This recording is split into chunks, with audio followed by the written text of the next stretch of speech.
నమస్కారం అండి. మనం ఇప్పుడు ఎద్దనపూడి సులోచనారాణి గారు రచించిన 'రాధ పడిన బాధ' అనే కథను విందామా? అబ్బా రాధా! ఒక్కసారి వచ్చి వెళ్ళవే తల్లి. నీకు నీ పెద్దలకి 1000 నమస్కారాలు పెడతాను. ఊరికినే ఉంటావుగా. ఆ మాయదారి పుస్తకం తర్వాత చదువుకోకూడదు? వంటింట్లోంచి బామ్మ పుట్టుపూర్వోత్తరాలు ఎత్తడంతో చదువుతున్న పత్రిక డ్రాయర్ మీద గిరాటు కొట్టి విసవిస రాధ వంటింట్లోకి వెళ్ళింది. కాస్త 4 అరటికాయలు తరిగి పెట్టు, పోపు మాడిపోతోంది. బామ్మ అంత ముందే ఎందుకు వేసుకోవాలి పోపు? నాలుక చివరిదాకా వచ్చిన ప్రశ్నను రాధ బలవంతాన తిప్పి లోపలికి నెట్టింది. మూలనున్న కత్తిపెట్టిన విసురుగా ముందర వేసుకుని రాధ గబగబా పెచ్చులు తీయటం మొదలుపెట్టింది. ఛీ, కథ మధ్యలో వదిలేస్తే పట్టుపోతుంది. ఇంతకీ రైలు దూకాడో లేదో, ఒంటరిగా దూకాడో లేక కథానాయకితో సహా దూకాడో? రైలు దూకటానికి సిద్ధంగా నిలబడ్డ కథానాయకుడు ఏమమ్మోయ్ తొందరగా రా అని పిలిచినట్లుగా అనిపించింది రాధకు. అయ్యో నీ ఇల్లు బంగారంగాను, అదేం తరగటమే నా తల్లి. కూర ఏమైనా 4 ముక్కలు అవ్వాలా? అంత కండ తీసేస్తే ఎలా? బామ్మ మందలింపుతో రాధ నెమ్మదిగా జాగ్రత్తగా తరగటం మొదలుపెట్టింది. మొహం ముడుచుకున్న రాధను చూసి, పనిచేసిన ఆడది ఎప్పుడూ చెడిపోదు, జ్ఞాపకం ఉంచుకో. రేపు అత్తారింటికి వెళితే నువ్వే సుఖపడతావు. నువ్వు పని చేయకపోతే నిన్నేమీ అనరు, మాకు మేకులు చెక్కుతారు. తల్లి లేని పిల్ల విచ్చలవిడిగా వదిలేశారు. ఓ పని చేత కాదు, పాడు చేత కాదు, మేం కోడల్ని తెచ్చుకోలేదు, మా ఇంటికి ఒక కొరివిని తెచ్చుకున్నాము అంటారు. చక్కగా పనిచేసావనుకో, మా కోడలు ఎంత మంచిదమ్మా, చక్కగా బంగారు పిచ్చుకల్లే పనిచేస్తుంది. దానికి చేతగాని పనంటూ లేదు. వాళ్ళ బామ్మ పెంపకం ఎంత మంచిది. చివరి మాటలకు రాధ పకపక నవ్వేసింది. అసలు రహస్యం అది అంది. ముడుచుకుపోయిన ముఖం వికసగించటం చూసి, అది చక్కగా అలా ఎప్పుడూ నవ్వుతూ ఉండాలి. పని చెప్పగానే మొహం గంటు పెట్టుకున్నట్లు కూర్చుంటే ఎలా? బామ్మ మాటలతో పాటు రాధ కూర తరగటం కూడా పూర్తయింది. కథానాయకుడు ఇక సహించనంటున్నాడు. రాధ గబగబా సావిట్లోకి వచ్చింది. ఇదిగో పోతున్నావా? కాస్త కత్తిపేట తీసి పక్కన పెట్టి ఆ పెచ్చులు దొడ్లో పారేసిరా. మా తల్లివి కదూ, మా అమ్మవిగా. బామ్మ మాట కాదనలేక రాధ వెనక్కు తిరిగింది. పని చేస్తే ఒకరు వంక పెట్టరా మళ్ళీ? పోన్లే పోన్లే.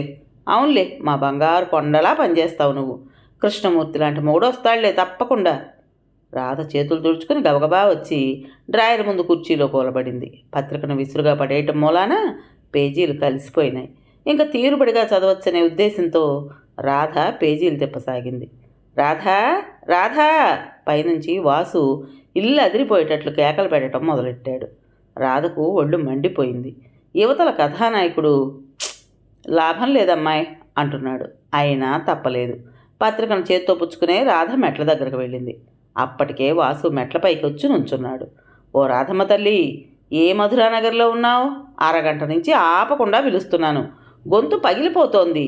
నిటారుగా నుంచుని రాధను బిగ్గరగా పిలవటం వల్ల తనకి ఎన్ని కష్టాలు కలిగాయో చెప్పుకుపోతున్నాడు. అయిందా ఉపన్యాసం, ఇంకా ఉందా? ఉపన్యాసం ఆ మాట వాడొద్దని నీకెన్నిసార్లు చెప్పాను? నేనేమైనా రాజకీయవేత్తను అనుకున్నావా? వేళాపాళా లేకుండా అడగా పెట్టకుండా ఉపన్యాసం ఇవ్వడానికి? అసలైనా మనం ఉపన్యాసం ఇస్తామంటే సర్లే, ఎందుకు పిలిచావో చెప్పకుండానే దండకం ఎంత చదివావో. రాధ విసుక్కుంది. ఓ సారీ సిస్టర్, నా పెన్ను ఎక్కడా కనిపించడం లేదు. వాసు ఒక్కొక్క మెట్టే దిగుతూ తడిలేని కళ్ళను చొక్కాతో తుడుచుకున్నాడు. రాధకు ఒళ్ళు మండింది. నీ పెన్ను పోతే నన్ను పిలవడం దేనికి అంది. మరెవరిని పిలవను? ఎవరినా? కావాలంటే బామ్మని పిలు. అమ్మా బామ్మనే. వాసు దిగుతున్నవాడల్లా 2 మెట్లు పైకెక్కి చంపేస్తుంది. అందులో వంట చేస్తుంది కాబోలు, ఆయుధ సమేతంగా ఉండుంటుంది. సరే ఇంకే, అయితే ఊరుకో. నోరు మూసుకుని బామ్మకు తెలియనీయకుండా బుద్ధిమంతుడిలా కాలేజీకి దయచేయి. వాసు మళ్ళా మెట్లు దిగడం మొదలుపెట్టాడు. చెల్లాయి కాస్త పెన్ను వెతికి పెట్టమ్మా, కాలేజీకి టైం అయిపోతుంది కూడాను. మా ఫిజిక్స్ లెక్చరరు యమ్మ కింకరుడు, నన్ను తంతాడు కూడాను. తంతాడా? నీ అంత హీరోనే? రాధ తన చక్రాలాంటి కళ్ళను తిప్పుతూ ఆశ్చర్యం అభినయించింది. నిజంగా తన్నళ్లే, తన్నినట్లుగా, అంతకంటే ఎక్కువగానే కూనీ చేసినంత ఇదిగా మాట్లాంటాడు. అయితే పడు. రాధ వెనక్కు తిరిగి డ్రాయర్ దగ్గరకు వచ్చింది. పడనా? 40 మంది ఉన్న క్లాసులో, అందులో పక్కనే సుసి, శశి, రోజా ఉన్న క్లాసులోనే నేను మా లెక్చరర్ చేత మాటలు పడినా. వాసు మెట్లు దిగి రాధ దగ్గరకు వచ్చాడు. అయితే నీ బాధంతా సుసి, శశి, గిళి, రోజా, గీజాల ముందు మాటలు పడాల్సి వస్తుందని అన్నమాట. అబ్బబ్బా, నేను 3 పేర్లు చెప్తే హస్వంగి దీర్ఘంగి కలిపి మరో 2 పేర్లు జత చేసావు. కాస్త వెతికి పెట్టవే అమ్మా. ఆ పాడు పుస్తకం తర్వాత చదువుదుగానిలే తీరుబడిగా. అబ్బబ్బా, ఇదెక్కడ గొడవంట? నీ పెన్ను నువ్వెక్కడ పెట్టుకున్నావో నాకేం తెలుస్తుంది? రాధ బిగ్గరగా అంది. నీకు పుణ్యం ఉంటుంది గంగానమ్మ తల్లి, కాస్త అరవబోకు, బామ్మ వింటుంది. అయినా ఒక్కరోజు లేకపోతేయే, పోనీ మీ సింహాన్ని అడగరాదు? రాధ ఎందుకైనా మంచిదని కంఠం తగ్గించింది. మా సింహం అసలు కాలేజీకి పెన్ను తీసుకొస్తేగా. పోనీ ఆ లెక్చరర్ని అడుగు. అమ్మో, ఇంకేమైనా ఉందా? ఆయన చూస్తుంటే అచ్చు మన బామ్మ గుడ్లురిమి అట్లకాడ చేత పుచ్చుకుని మీదకొచ్చినట్టే ఉంటుంది. అసలైనా ఈ పాటికి వెతికివ్వనే ఇచ్చేదానివి. రాధ ఇక గత్యంతరం లేక పత్రిక అక్కడే పడేసి పైకి వెళ్ళింది. డ్రాయరు, సొరుగులు, బీరువాలు, పుస్తకాలు, లాగులు అన్నీ వెతికింది. చివరకు మాసిన బట్టలు పారేసిన బుట్టల్లో ఒక ప్యాంటు జేబుకు సురక్షితంగా అంటి పెట్టుకుని ఉంది. విడిచిన బట్టలు బుట్టలో పారేసినప్పుడు కాస్త జేబుల్లో ఏమున్నాయో చూసుకోకూడదు? వాసుకు పెన్నిస్తూ రాధ మందలింపుగా అంది. తీరికేది చెల్లాయ్, నువ్వు చూస్తూనే ఉన్నావుగా.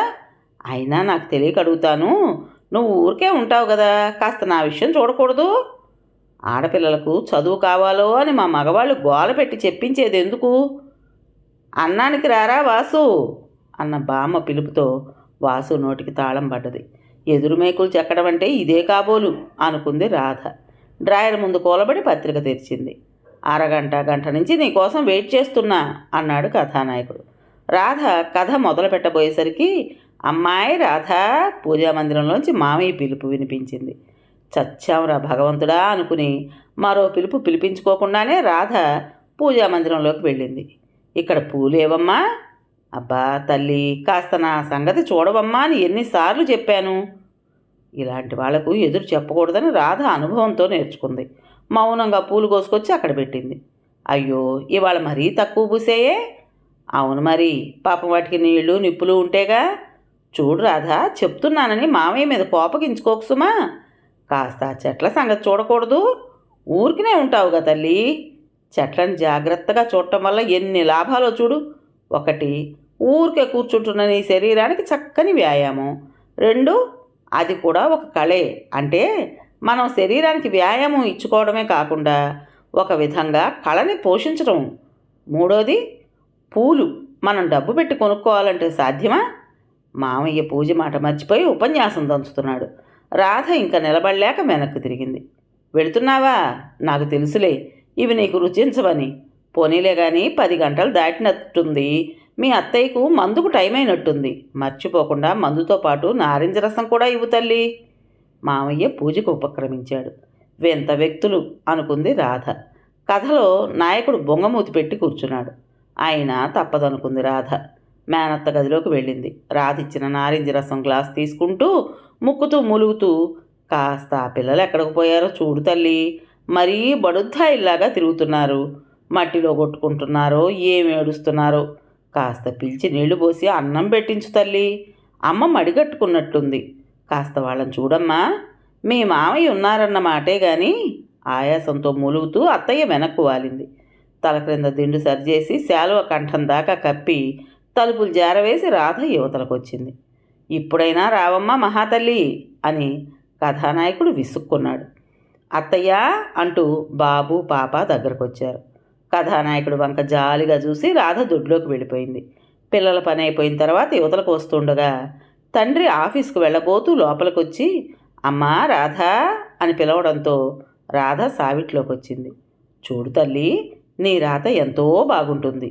క్రిందటిసారి మా ఆఫీసర్ ఎంతో బాగుందన్నాడు. ఈ రాసిన కాగితాలు ఫెయిర్ కాపీ చేసి పెట్టమ్మా. 2 గంటలు అయ్యేసరికి మనిషిని పంపుతాను, పంపించేయాలి. చూడు, కాస్త జాగ్రత్తగా వ్రాయి. నీకు చెప్పని అవసరం లేదనుకో. జాగ్రత్తగా వ్రాయమ్మా. 2 గంటలు అయ్యేసరికి పూర్తి కావాలి. ఎలా వ్రాస్తావో నీ ఇష్టం. రాధ వచ్చే నిట్టూర్పును ఆపుకుంటూ కాగితాలు తీసుకుంది. నాన్నగారు ఆఫీస్కి వెళ్ళిపోయారు. అత్తయ్య పడుకుంది. మామయ్య వైకుంఠం గారింటికి చదరంగం ఆడుకోవడానికి వెళ్ళాడు. అన్నయ్య కాలేజీకి వెళ్ళాడు. పిల్లలు బడికి పోయారు. కథానాయకుడు అమ్మయ్య అనుకున్నాడు. అన్నం తిని నీ ఇష్టం వచ్చినంతసేపు చదువుకో తల్లి, నా పని అయిపోతుంది. వంటింట్లోంచి బామ్మ పిలిచింది. భోంచేసి వచ్చి డ్రాయర్ ముందు స్థిమితంగా కూలబడింది రాధ. వెనకాలే బామ్మ వచ్చి, ఏది రాధ, నిన్నటి తర్వాత పద్యాలు చదువు అంది ఒత్తుల బుట్ట ముందు పెట్టుకుని ఒక్క నములుతూ. నేను ఇప్పుడు చదవలేను బాబు. రాధ ఇంక విసుగును ఆపుకోలేకపోయింది. ఏ? పత్తి విడదీస్తూ బామ్మ వత్తి పలికింది. నా కంఠం బాగాలేదు, నొప్పిగా ఉంది. కంఠానికేమో నిక్షేపంలాగా ఉంటుంది. పద్యాలు గొంతెత్తి చదివితే ఆ నొప్పి గిప్పి కూడా పోయి నాళాలు సరవుతాయి. రాధకు నవ్వొచ్చింది. రాధా, ఆ దిక్కుమాలిన పుస్తకాలు నోరెత్తకుండా లోపల చదువుకుంటే ఏమవుతుంది మరి? నరాలు బిగుసుకుపోతాయి. లేలే, ఇవాళ నీకు బావ దగ్గర నుంచి ఉత్తరం వస్తుందిలే. రాధ నవ్వుకుంటూ ఆధ్యాత్మ రామాయణ గ్రంథం తీసి బామ్మ ముందు కూర్చుని వరుసగా 10 పద్యాలు రాగయుక్తంగా పాడింది. హఠాత్తుగా నాన్నగారిచ్చిన కాగితాలు జ్ఞాపకానికి వచ్చాయి. ఇంక చాలే బామ్మ, నాన్నగారిచ్చిన కాగితాలు రాయాలి అంది. సరే వెళ్ళు. అంతవరకు జోగుతున్న బామ్మ చెంగు కింద పరుచుకుని పడుకుంది. రాధ తండ్రి ఆఫీసు రూంలోకి వెళ్ళి కూర్చుంది. 2 గంటల సేపు ఆలోచనల్ని ఆవేశాలని దూరంగా నెట్టి మనసు కాగితాల మీద లగ్నం చేసింది. పూర్తయిన కాగితాలు సీరియల్ నంబర్ వారీ పెట్టి పెన్ క్యాప్ తగిలించి అమ్మయ్యా అనుకుని వెనక్కు వాలింది. 2 గంటలు తదేకంగా కూర్చుని ఉండడం వల్ల నడుము మెడ నొప్పి పుట్టింది. అమ్మాయి గారు, వాకిట్లోంచి కేక వినిపించింది. రాధ కాగితాలు వచ్చిన మనిషికి ఇచ్చేసి సంతృప్తిగా నిట్టూర్చి వచ్చి డ్రాయర్ ముందుగా కూర్చుంది. నడుము నొప్పి పుడుతోంది. పోనీ కాసేపు పడుకుందామా అనుకుంది. ఇంతలో వాకిట్లో ఉత్తరాలండి పోస్ట్ మ్యాన్ కేక వినిపించింది. రాధ బామ్మ జోస్యాన్ని ఊహించుకుంటూ వాకిట్లోకి వచ్చింది. ఒక ఉత్తరము పార్సిలు వచ్చాయి. రాధ ఆత్రంగా విప్పింది ఏమిటో చూద్దామని. తీరా చూస్తే కథ, బావ రాసిన కథ. ఉత్తరం కూడా బావ వద్ద నుంచే. అందులో ఇలా ఉంది. రాధ, నా కథ పంపుతున్నాను, కాస్త కాపీ చేసి పెట్టు. నీ వ్రాతతో వెళ్ళిన కథలు ఇంతవరకు తిరిగి రాలేదు కాబట్టి నీ వ్రాత మీద నాకు చాలా నమ్మకం ఉంది. ఇది పెద్దల నవల, సీరియల్గా అచ్చయితే ఎంత పేరొస్తుందో నీ బావకు ఆలోచించుకో. ఊరికినే ఉంటావు కాబట్టి కాస్త శ్రద్ధ వహించి త్వరలో పూర్తి చేయ ప్రార్థన. నేను సోమవారం ఉదయం 10 గంటలకు వస్తాను. నువ్వు ఆదివారం సాయంత్రానికి పూర్తి చేసి ఉంచాలి. సోమవారం 10 గంటల వరకు నీ అలంకరణే సరిపోతుంది కాబట్టి. ఊరికే ఉన్న నీకు చక్కని కాలక్షేపం కదూ. నీ బావ ప్రసాద్. రాధకు ఒళ్ళు మండిపోయింది. చివరి మాటలెందుకో, ఊరికినే ఉంటావుగా, నా పని చూసిపెట్టు. ప్రపంచంలో ఉన్న మనుషులంతా ఒకటే టైపు అనుకుంది రాధ.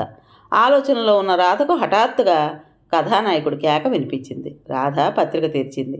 వీధి తలుపు ఎవరో కొట్టారు. తనివాళ చాలా వర్జపు వేళలో కథ మొదలుపెట్టాను అనుకుంది.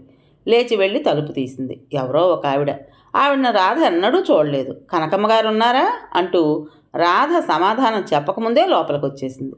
తర్వాత తెలిసింది బామ్మ వచ్చిన ఆవిడ చిన్నప్పటి స్నేహితురాండ్రని. ఆవిడ మాటల మధ్యలో అడిగింది, మీ మనవరాలికి కుట్లు అల్లికలు ఏమైనా వచ్చా అని. బామ్మ రావని తలూపింది. ఆవిడ ఆశ్చర్యపోతూ, మరి ఊరికినే ఉంటుంది కదా, ఏం చేస్తుంది ఈ పిల్ల? అలా కాలం పాడు చేస్తూ కూర్చుంటే తనిలా చూస్తూ ఊరుకోలేని అంది. రాధకేమనాలో తోచలేదు. ఆ రాత్రి పడుకోబోతూ రాధ పత్రిక తెరిచింది. కథ ఏమైనా సరే పూర్తి చేయాలనే గట్టి పట్టుదలతో. అబ్బబ్బా, అసలే దోమలతో చస్తుంటే ఆ దీపం ఏమిటే రాధ, కాస్త తగ్గించి వేద్దు. పగలల్లా ఏం చేస్తావు, ఊరికినే ఉంటావుగా. రాధ రోషంతో పత్రిక అవతల గిరాటు కొట్టింది. అంత కోపమైతే ఎలాగే? బామ్మ మరోవైపు తిరిగి పడుకుంది. రాధ బరువెక్కిన తలని దిండులో దూర్చుకుంది. బామ్మకు కూరగాయలు తరగాలి, అన్నయ్య పారేసుకున్న పెన్నులు వెతికివ్వాలి, మామయ్యకు పూజ విషయాలు చూడాలి, చలి జ్వరంతో ఉన్న అత్తయ్యకు మందులు చూడటమే కాకుండా పిల్లల్ని చూడాలి, నాన్నగారికి కాగితాలు వ్రాసి పెట్టాలి, బావకు కథలు కాపీ చేసి పెట్టాలి, కుట్లు కుట్టాలి, అల్లికలు అల్లాలి. కానీ చిత్రం ఏమిటంటే ప్రతి వాళ్ళు ఎవరికి వారే నా విషయం చూడరాదా అంటారు. అందులో గల సబబు వేడెక్కిపోయిన రాధ బుర్రకు అర్థం కాలేదు. దిండులో మొహం దాచుకుని రైల్లోంచి ఉరకటానికి సిద్ధంగా ఉన్న కథానాయకుడిని గురించి ఆలోచిస్తూ నిద్రపోయింది. స్కూల్ జీవితం వదిలి సహజ జీవితంలోకి అడుగు పెడుతూ తికమక పడుతున్న రాధ. కథ పేరు రాధ పడిన బాధ. రచించిన వారు ఎద్దనపూడి సులోచనారాయణ గారు. విన్నారు కదండి. మరి ఈ కథ మీకు నచ్చిందా? నచ్చితే లైక్ చేసి మరో నలుగురికి షేర్ చేయండి. అలాగే కొత్త వాళ్ళు కనుక మన ఛానల్ చూస్తున్నట్టయితే తప్పకుండా సబ్స్క్రైబ్ చేసుకోండి. మరి ఇంత మంచి కథను మనకి అందించిన రచయిత్రి గారికి మనందరి తరపున ధన్యవాదాలు తెలుపుకుంటూ రేపు మరో మంచి కథతో మీ ముందుకు వస్తాను. అప్పుడు దాకా ఉంటానండి.